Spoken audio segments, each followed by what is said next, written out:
ஒரு அழகான சின்ன கிராமத்தில் ஆதிரான்னு ஒரு பொண்ணு அவங்க அம்மா அப்பா கூட ஒரு சின்ன குடிசை வீட்டில் வாழ்ந்து வந்தா.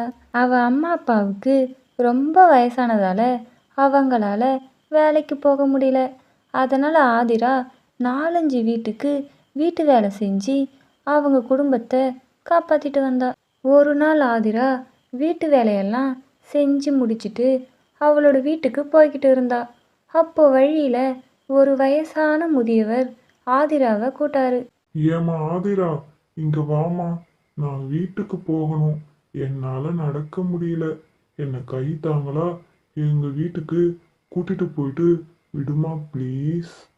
கவலைப்படாதீங்க ஐயா, நான் உங்களை பத்திரமா உங்க வீட்டுக்கு கூட்டின்னு போய் விடுறேன். ஆமா, உங்க வீடு எங்க இருக்கு? ஆத்து பக்கத்துல ஒரு சின்ன குடிசையில தாம்மா நான் இருக்கேன்.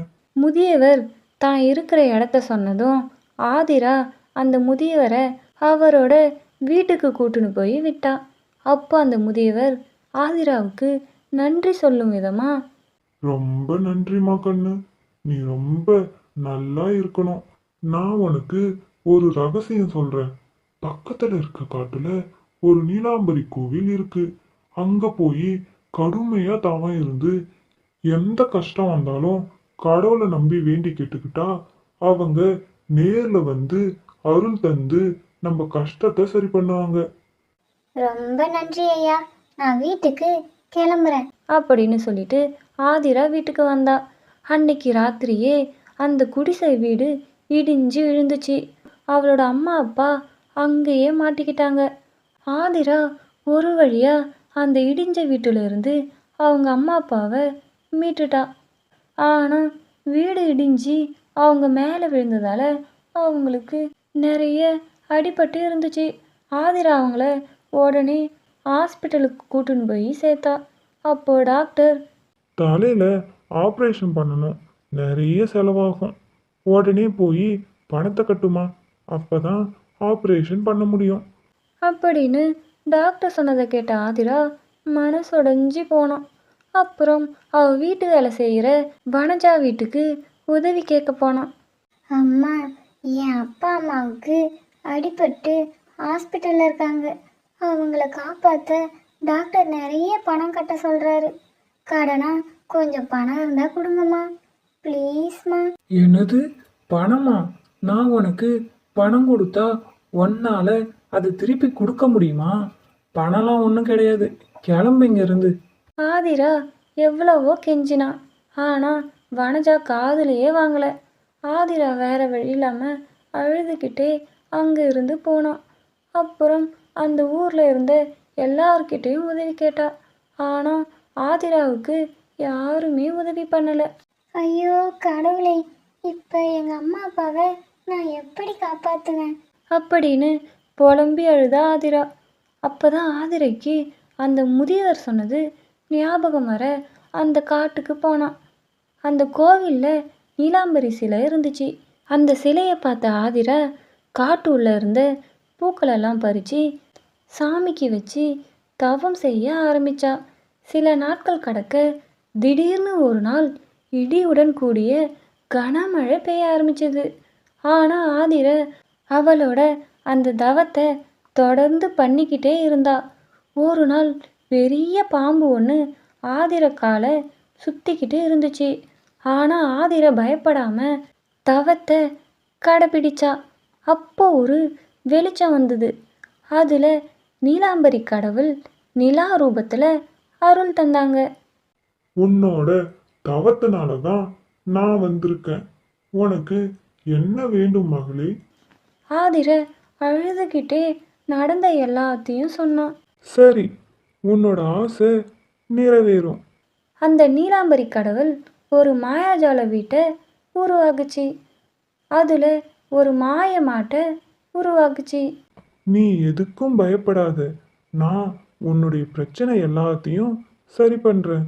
இந்த மாடு கொடுக்குற பாலை உன்னுடைய அப்பா அம்மாவுக்கு முதல்ல கொடு. அவங்களுக்கு உடல்நலம் சரியாகிரும்.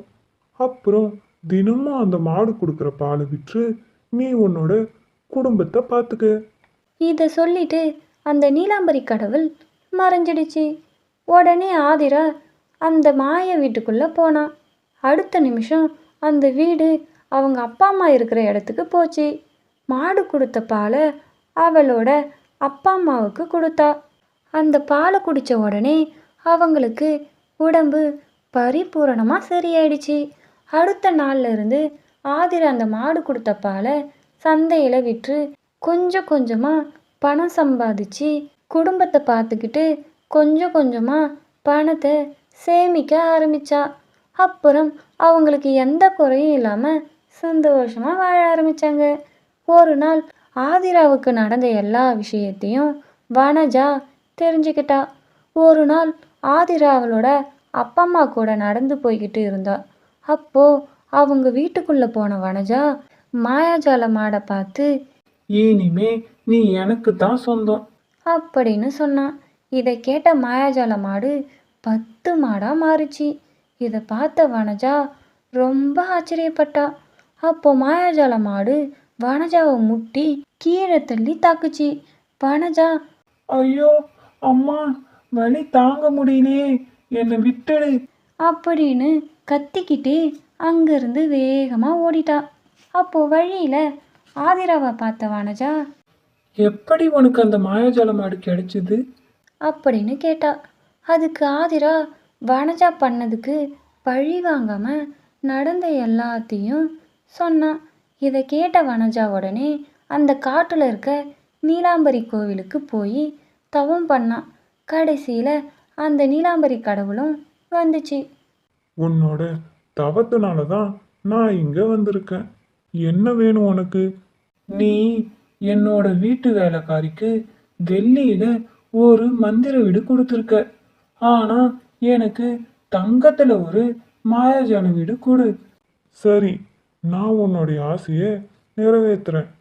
சொன்ன மாதிரியே நீலாம்பரி கடவுள் ஒரு தங்க மாயாஜால வீடை கொடுத்துச்சு. உடனே வனஜா அந்த தங்க மாயாஜால வீட்டுக்குள்ளே போனான். அங்கே ஒரு எரும மாடு நின்றுட்டு இருந்துச்சு.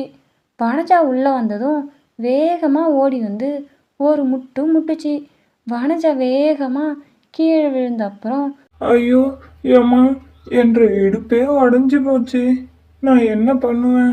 வனஜா அலறிக்கிட்டே நீலாம்பரி கடவுள்கிட்ட போய் நடந்ததை சொல்லி கோவமா கேட்டா. உன்ன மாதிரி தப்பானவங்களுக்கு இந்த மாதிரி வீடு தான் கொடுப்பேன். நீ உண்மையிலேயே ரொம்ப ரொம்ப தப்பானவ. இன்னையில இருந்து 1 வருஷத்துக்கு அந்த வீட்டை விட்டு உன்னால எங்கேயும் போக முடியாது. இதை சொல்லிட்டு நீலா மறைஞ்சு போயிடுச்சு. ஏய் வனஜா, என்னோட எருமைக்கு பசிக்குது, சீக்கிரம் சாப்பாடு கொண்டு வந்து வை. உடனே வனஜா பயந்து போய் சாப்பாடு கொண்டு வந்து வச்சா. எருமை அந்த சாப்பாட்டை உடனே சாப்பிட்டுடுச்சு. அப்படியே கொஞ்ச நேரம் ஆனதும் அந்த தங்க மாயாஜால வீடு மறுபடியும் சாப்பாடு கொண்டு வர சொல்லிச்சு. இப்படி எருமைக்கு சமைச்சு போட்டுக்கிட்டே இருந்தா வனஜா. கொஞ்ச நாள்லயே தானியங்கள் எல்லாம் காலியாயிடுச்சு. வனஜா அவகிட்ட இருந்த பணத்தை வச்சு சந்தையில இருந்து தானியங்கள் வாங்கிட்டு வந்து சமைச்சு போட்டா. ஆனால் அதுவும் கொஞ்ச நாள்லயே காலியாயிடுச்சு. அட, என்றா இது, இந்த எருமை இந்த தீனி திங்குது. இப்படியே போச்சுன்னா அந்த வேலைக்காரியோட பழைய நிலைமையில பிச்சைக்காரியா இருந்தாலே அப்படிதான் ஆகணும் போல. இப்ப நான் என்ன பண்றது? எனக்கு அதெல்லாம் தெரியாது. நீ என்னோட எருமைக்கு சமைச்சு போட்டு தான் ஆகணும். இல்லைனா அவன் உன்னை மிதி மிதின்னு மிதிச்சே கொன்னுடுவான். புரிஞ்சுதா? வேற வழி இல்லாத வனஜா பேங்க்ல இருந்த பணம் நகை எல்லாத்தையும் கொடுத்து தானியம் வாங்கி சமைச்சு போட்டா. அதுவும் கொஞ்ச நாள்லயே காலியாகிடுச்சு. ஐயோ கடவுளே, இப்ப என்கிட்ட கொஞ்ச நிலமும் என்னோட வீடும் தான் இருக்கு. இதுவும் இல்லைன்னா நான் பிச்சை தான் எடுக்கணும். எனக்கு அதெல்லாம் தெரியாது. நீ எல்லாத்தையும் வித்து என்னோட எருமைக்கு சமைச்சு போட்டு தான் ஆகணும். உனக்கு வேற வழியே இல்லை. தங்க வீடு இப்படி சொன்னதும் வேற வழி இல்லாத வனஜா அவகிட்ட இருந்த எல்லாத்தையும் விற்று எருமைக்கு சமைச்சு போட்டா. இப்போ வனஜா கிட்ட ஒன்றுமே இல்லை. எல்லாத்தையும் இழந்து அவ ஏழையே ஆகிட்டா. அப்போதான் தான் தவற உணர்ந்த வனஜா, ஐயோ பகவானே, இப்பதான் எனக்கு என்னோட தவறே புரியுது. எல்லாத்துக்கும் என்னோட பேராசை தான் காரணம்.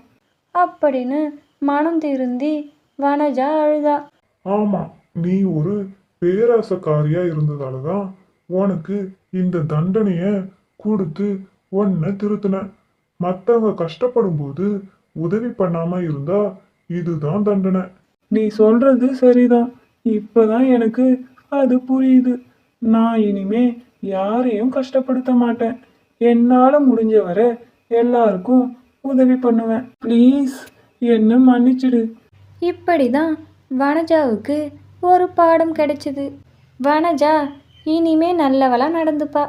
வனஜாவுக்கு நடந்ததை பற்றி நீங்கள் என்ன நினைக்கிறீங்கன்னு கமெண்ட்டில் சொல்லுங்கள். இந்த வீடியோ உங்களுக்கு பிடிச்சிருந்தா லைக் பண்ணுங்கள், உங்கள் ஃப்ரெண்ட்ஸ் அண்ட் ஃபேமிலிக்கு ஷேர் பண்ணுங்கள், நம்ம சேனலை சப்ஸ்கிரைப் பண்ணி சப்போர்ட் பண்ணுங்கள். This video sponsored by Educast. இந்த எஜுகஸ்டில் skill based courses in digital marketing, coding, stock marketing. நீங்கள் ஒரு கான்டென்ட் கிரியேட்டர் ஆகி இன்கம் எடுக்கணுமா, எப்படி ஸ்டார்டிங்கில் இருந்து பண்ணணும்னு A to Z சொல்லி கொடுக்குறாங்க. இன்றைய இந்த டிஜிட்டல் வேர்ல்டில் பணம் சம்பாதிக்க ஆசையா? லிங்க் டிஸ்கிரிப்ஷனில் இருக்குது. ஃபுல் டீட்டெயிலை தெரிஞ்சுக்கிட்டு எஜுகஸில் ஜாயின் பண்ணி உங்கள் ஸ்கில்லை டெவலப் பண்ணி பணம் சம்பாதிங்க. இப்போது டிஜிட்டல் மார்க்கெட்டிங் கோர்ஸில் காம்போ ஆஃபர் போயிட்டு இருக்குது. உடனே ஜாயின் பண்ணி உங்கள் ஸ்கில்லை டெவலப் பண்ணி பணம் சம்பாதிங்க.